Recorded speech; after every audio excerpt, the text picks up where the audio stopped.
Good evening and welcome back to a Democracy in Action update.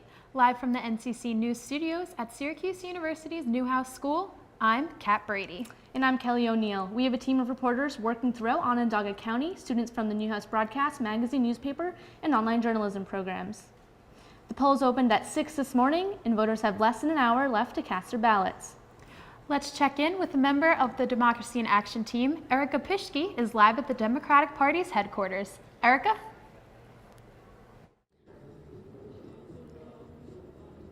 I'm out here at the Museum of Science and Technology, where supporters of the Democratic candidate, Juanita Perez-Williams, are expected to show up over the next hour to see if this weekend's polls reflect on tonight's outcome.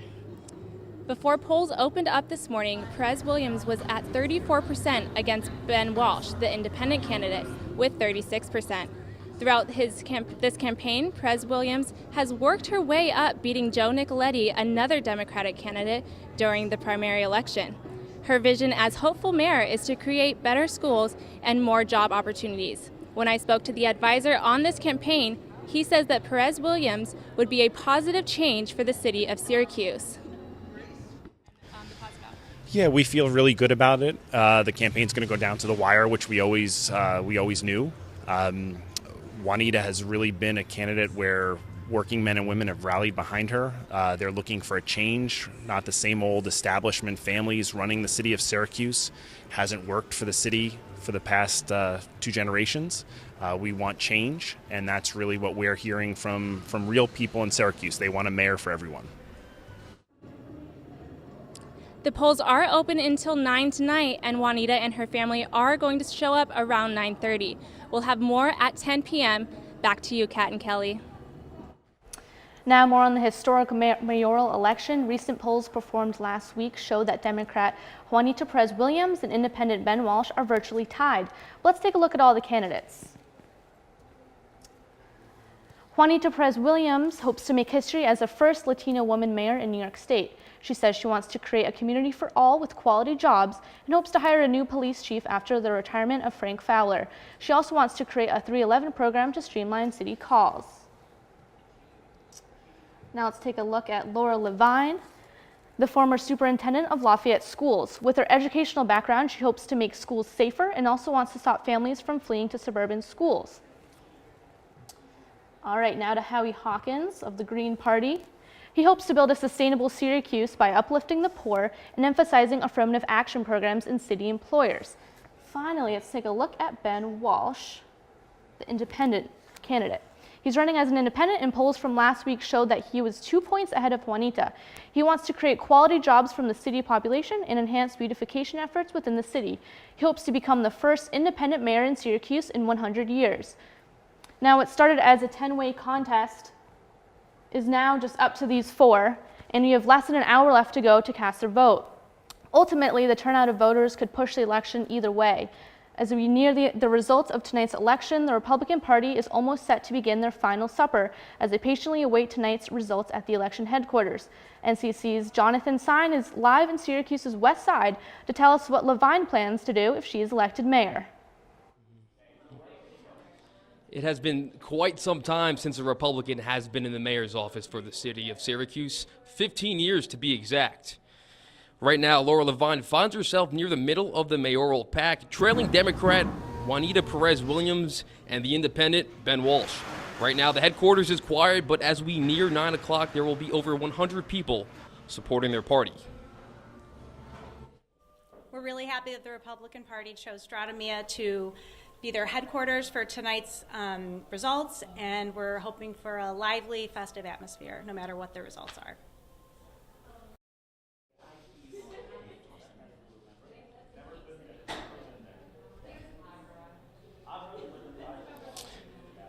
Ballots close at 9 o'clock, and right now we are waiting at the Republican headquarters for the Republicans to march in. We will have more at 10 o'clock. For now, reporting in Syracuse, Jonathan Singh, NCC News.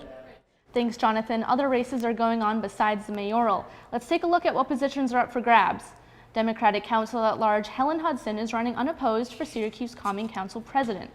Hudson is currently the chairwoman on the Public Works Committee and is set to replace current council president Van Robinson. The Common Council will welcome several new members next year, and 4 candidates are competing to fill 2 vacancies as Councilor at Large. Those 4 candidates are Democrats Khalid Bey and Timothy Rudd, Republican Norm Snyder, and Green Party candidate Frank Cetera.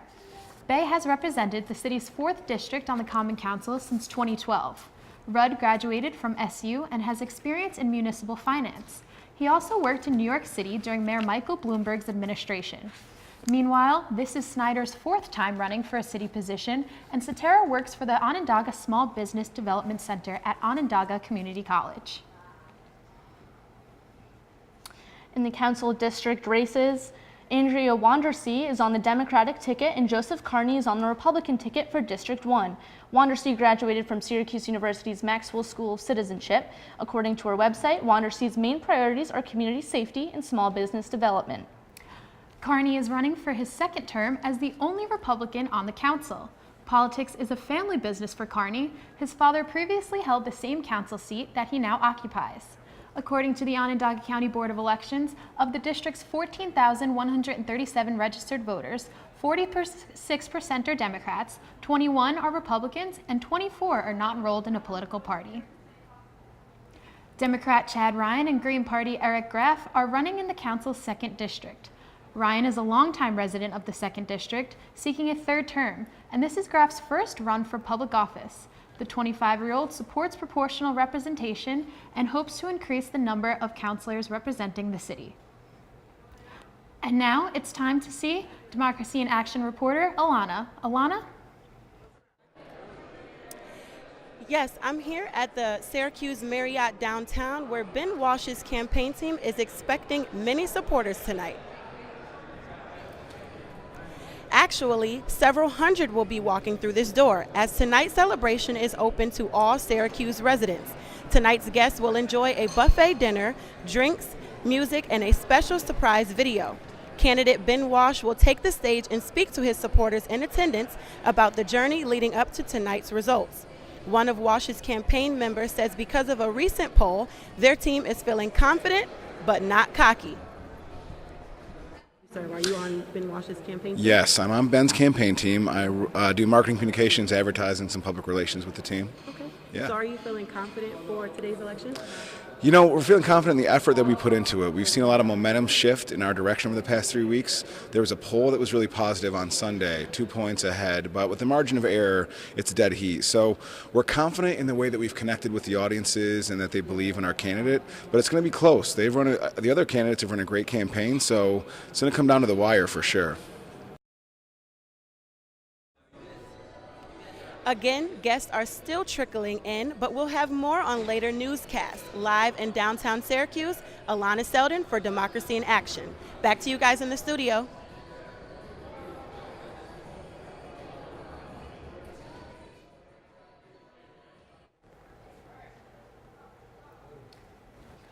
Democrat Susan Boyle is currently the representative in the council's 3rd district and has served on the council for the past 2 years. She is running unopposed. This past weekend, Boyle officially endorsed Ben Walsh for mayor on Facebook.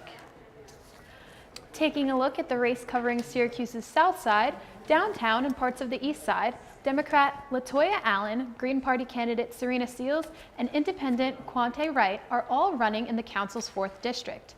Allen leads a mentoring program for young people called the Precious Lily and Brotherhood Foundation. She's currently the vice chair for the Democratic Committee in the city's 18th ward. Seals' father, Thomas Seals, was a city police officer and former common councilor for the 4th district from 2003 through 2011. Last year, Seals helped organize Black Lives Matter protests in the wake of the Father's Day shooting on the near west side. Wright wasn't able to vote during his 20s, but now he'll be able to cast a ballot for himself. He spent 50 months in federal prison and is now running for Syracuse's 4th district seat. It's Democrat Joe Driscoll's first run for office, and he's running unopposed for the council's 5th district seat. He volunteered last year for Bernie Sanders' presidential campaign here in Syracuse. We're glad you're watching us here on the DIA website, but we want to make sure you know about a feature that you might find useful. So if you find our website, you can scroll down all the way to the bottom, and you'll find a map of the Syracuse district. And at any point, you can just click on any of the areas you're interested in learning about what's going on in the election. For example, right here is Marcellus Fire Station, and unfortunately, there's not a lot happening. But if you click on this link, it'll bring you to a story that one of our reporters has recently done, and you can learn more about that information there.